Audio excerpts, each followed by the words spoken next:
समान रूप कपिधरी, लंकहि चले उसुमिरि नरहरि।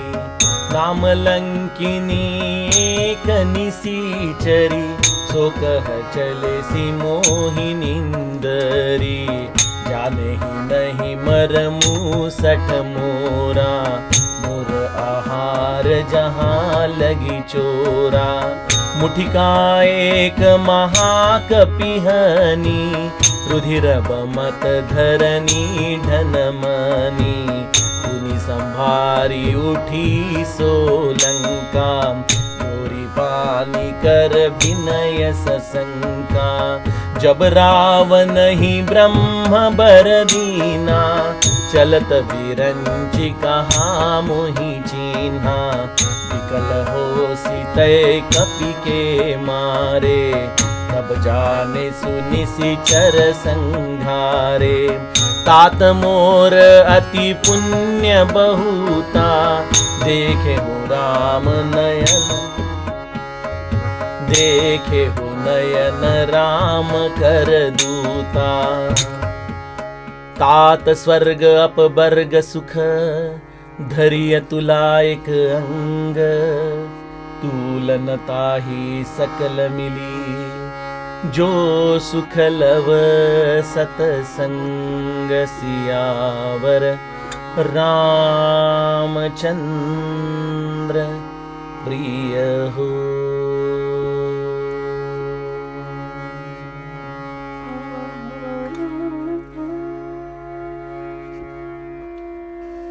हनुमान जी महाराज ने कई अग्नि परीक्षाओं का सामना इस सिंधु को पार करते हुए किया है। हमने देखा कि जिस तरह से सुरसा को, इस प्रारब्ध को, हनुमान जी ने इस प्रारब्ध को देह के ऊपर छोड़ दिया, लेकिन वासना रूपी निशिचरी को, अपने हृदय में यह जो दृश्य से बांधने वाली दुर्वासना है, उसे मारकर लंका में प्रवेश किया है। लंका के रक्षण में जो निशिचर वहां पे रावण ने तैनात किए थे, उन्हें देखने के बाद विवेक रूपी हनुमान जी ने, जो बुद्धिमताम वरिष्ठम है, उन्होंने अपने मन में विचार किया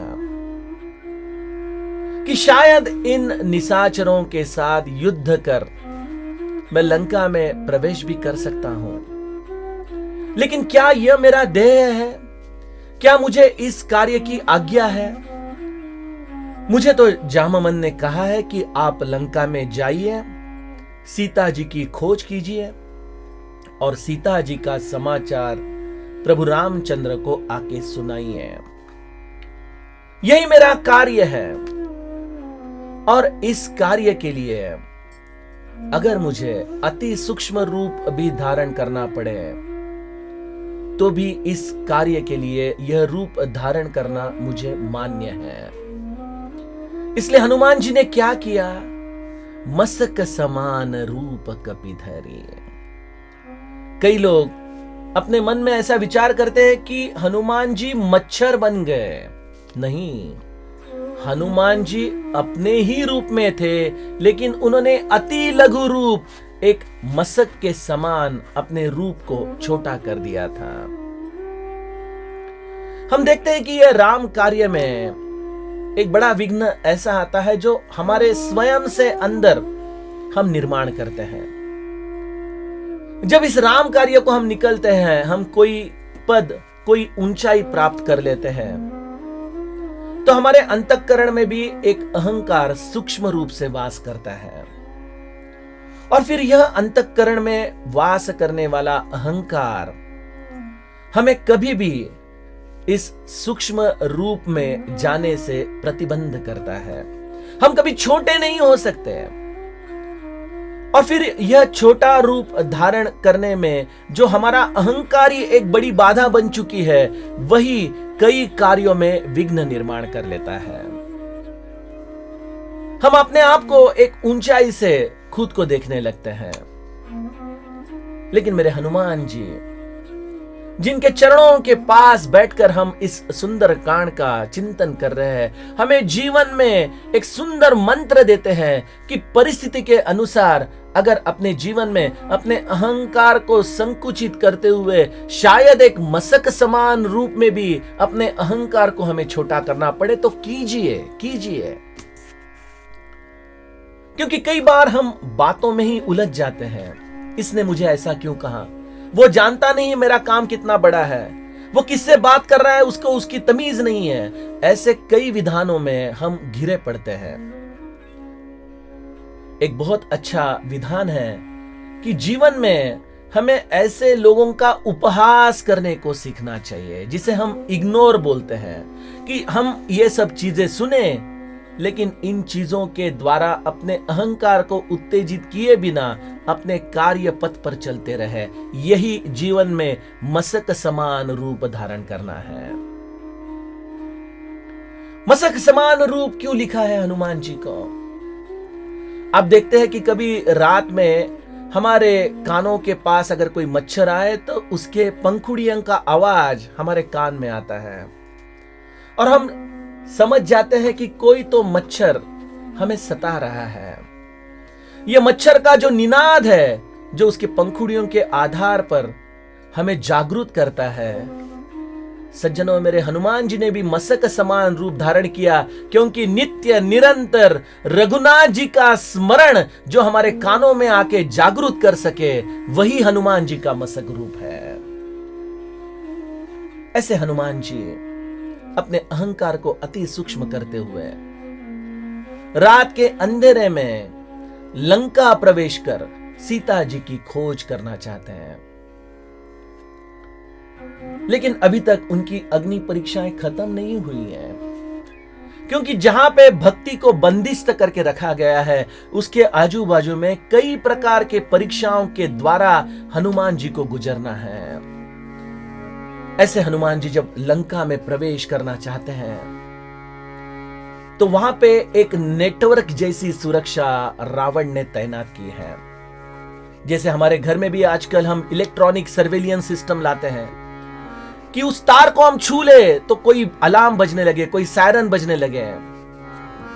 बिल्कुल उसी तरह से लंका के चारों तरफ से एक नेटवर्क रूप, एक सर्वेलियंस सिस्टम, एक सिक्योरिटी सिस्टम रावण ने तैनात किया है। गोस्वामी जी लिखते हैं कि नाम लंकिनी एक निशाचरी, जिसका काम ही यह था कि लंका में कोई बिना पासपोर्ट के, बिना वीसा के अंदर प्रवेश ही न कर पाए। और वो भले कोई भी सूक्ष्म रूप में आए, लेकिन वो मेरे इजाजत बिना लंका में अंदर नहीं आ सकता। और जब हनुमान जी ने इतना सूक्ष्म रूप धारण किया है, अपने इस कार्य में सबसे कम से कम अहंकार रूप को धारण करते हुए जब हनुमान जी लंका में प्रवेश करना चाहते हैं, वह रूप भी लंकिनी को मान्य नहीं है। लंकिनी ने अपने कर्तव्यों का पालन करते हुए इस मशक समान रूप के हनुमान जी को रोका है और उन्हें पूछा है कि मुझे बिना पूछे आप कहां जा रहे हो? क्या तुम मेरा महत्व नहीं जानते? मैं लंकिनी हूं। इस लंका में अगर आप प्रवेश करना चाहते हो तो आपको मेरी आज्ञा लेनी जरूरी है। अभी यहां पे थोड़ा सा हम अद्वैतवाद भी देखेंगे। सीता जी यह तत्वज्ञान के रूप से मूल माया है। इस मूल माया की 3 बेटियां हैं, जिसको हम त्रिगुण कहते हैं। एक है सत्वगुणी, एक है रजोगुणी और एक है तमोगुणी। यह सब इसकी बेटियां हैं जो इस मूल माया के द्वारा प्रसूत होती हैं। अब इस मूल माया को पहुंचने के लिए इन तीनों बेटियों ने हनुमान जी को अपनी अपनी तरह से छाना है। सुरसा जो है वह सत्ववादी है, वो तो देवों की पक्ष में है। तो इस सत्व गुण के आधार पर वो हनुमान जी की परीक्षा ले रही है। जो लंकिनी है वो रजोगुणी है, क्योंकि वह अपनी कर्तव्य तो पूरी कर रही है, लेकिन कर्तव्य वो गलत पक्ष में कर रही है, क्योंकि वो तो रावण के पक्ष में कार्य कर रही थी। भले वो कर्तव्य करे, लेकिन कर्तव्य अगर गलत पक्ष में कर रहे हैं तो वह भी रजोगुणी है। और जो निशिचरी थी, जो वासना के आधार पर इस गगनचर को खाती थी, वह तमोगुणी थी। तो सत्व, रज और तमोगुणों से भरी हुई इस गुण माया से तीनों इस देवताओं के आधार पर हनुमान जी की परीक्षा हुई है। हनुमान जी ने इसमें सत्व गुणी रूपी सुरसा से आशीर्वाद प्राप्त किए, लंकिनी रूपी रजोगुण की वृत्तियों को बदलकर उसे सत्व गुण में परावर्तित किया, और जो तमोगुण था, जो बदलने वाला नहीं था, उसे मार डाला है। ऐसे हनुमान जी, लंकिनी ने जब उन्हें प्रतिबद्ध किया, जब उन्हें जाने से उसने इनकार दिया, तब हनुमान जी का यह अतुलित बलधामम रूप हमें दिखाई देता है। जब उसने हनुमान जी को कहा कि मोर आहार जहां लगी चोरा, जब उन्हें चोर कहा है, तो जैसे ही हनुमान जी को चोर कहा गया, हनुमान जी मसक रूप से अपने मूल रूप में आ गए और मुट्ठी का एक महाकपि हनी। गोस्वामी जी लिखते हैं कि हनुमान जी मसक रूप से अपने मूल रूप में आकर लंकिनी को एक जोरदार मुक्का देते हैं।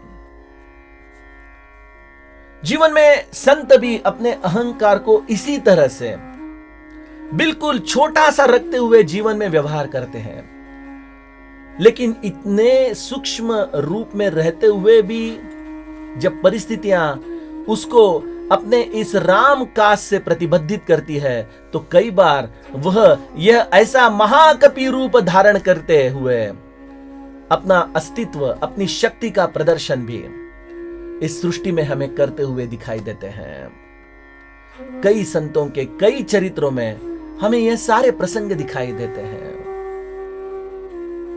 हनुमान जी को तो इसी प्रसंग से लंकिनी को एक गुस्सा मारना पड़ा, क्योंकि उसने हनुमान जी को चोर कहा, लेकिन सही मायने में चोर तो उसका स्वामी था, रावण, क्योंकि उसने भक्ति को अपहरण करके अपने नगर में रखा था। अगर तेरा आहार चोर है तो तेरा सबसे बड़ा आहार तो तेरा स्वामी रावण होना चाहिए।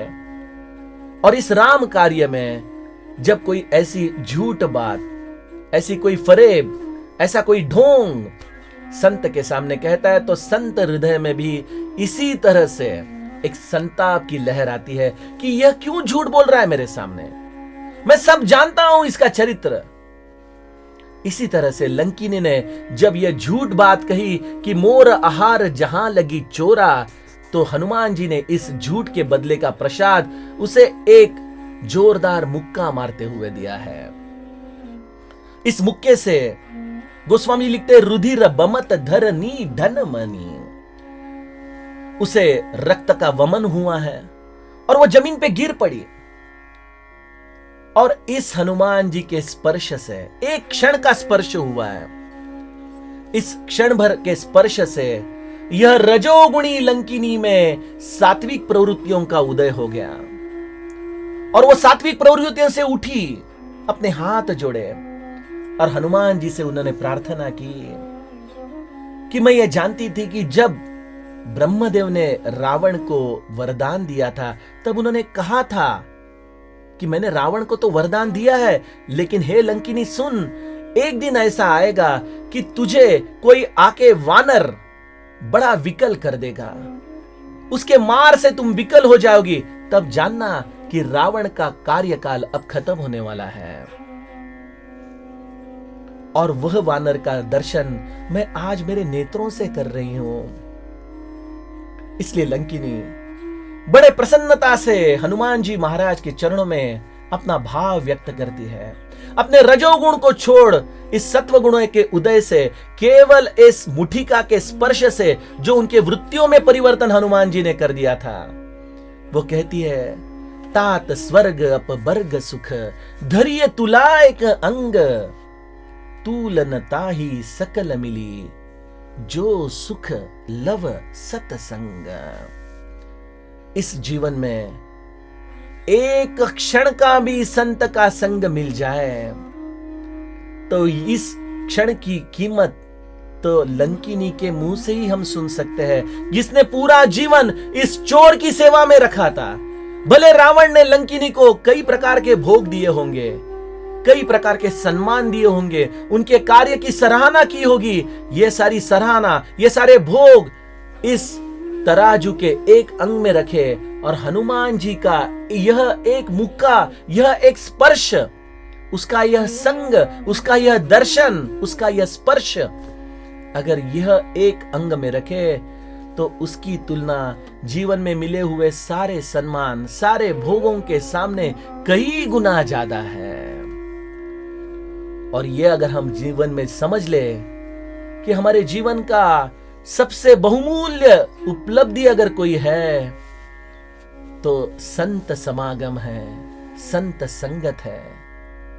देखिए, संत संगत यह केवल देह की संगति नहीं, क्योंकि संत देह में होते हुए भी देह में नहीं है। संत जिस तत्व के लिए रहा है, संत जिस कारण अपना यह राम कार्य कर रहा है, उस कार्य में संत की अस्तित्व भावना है। उस अस्तित्व भावना में जीना यानी संत संग करना है। आप कहेंगे कि हमारे सद्गुरु आज देह में नहीं, तो क्या हमें कभी सत्संगति नहीं मिल सकती? पूज्य मुरारी बापू बड़ी अच्छी कथा सुनाते हैं। गुजरात में कोई आश्रम में उनके गुरु देह पे जाने के बावजूद भी वहां के लोग उनका भंडारा नहीं करते हैं। तो लोग पूछते हैं कि आप भंडारा क्यों नहीं करते आपके गुरु का? तो वहां के जो प्रमुख है वो कहते हैं, भंडारा तो जरूर करेंगे, लेकिन पहले मेरे गुरु को मरने तो दो। गुरु कभी मरते नहीं। गुरु हमेशा इस हनुमान तत्व के साथ चिरंजीव रूप में इस हमारे अस्तित्व में है। जरूरत है उस संवेदना के साथ जीने की, और हम उस संवेदना के साथ अगर उनके समाधि का दर्शन करते हैं तो आज भी हमारे लिए हमारा गुरु जीवित है। लेकिन अगर हमारी संवेदना नहीं है, उनके अस्तित्व का बोध हमारे हृदय में जागृत नहीं है, तो वह समाधि होते हुए भी केवल हमारे लिए एक पत्थर बन सकती है। तो जीवन में संत समागम का महत्व हम समझ ले। जिस तत्व के लिए संत जी रहा है, उस तत्व पे, उस राह पे चलने का मार्ग हम हमारे जीवन में प्रस्थापित करें, यही सही मायने में संत समागम होता है। और ऐसा संत समागम लंकिनी को उसके सद्भाग्य से मिला, जिसके कारण उसकी रजोगुणी प्रवृत्तियों को एक क्षण में हनुमान जी महाराज ने सत्व गुणों में परावर्तित कर दिया। और वही लंकिनी हनुमान जी को एक सुंदर बोध देती है। आइए उस बोध का चिंतन हम अगले कथा विचार में करेंगे।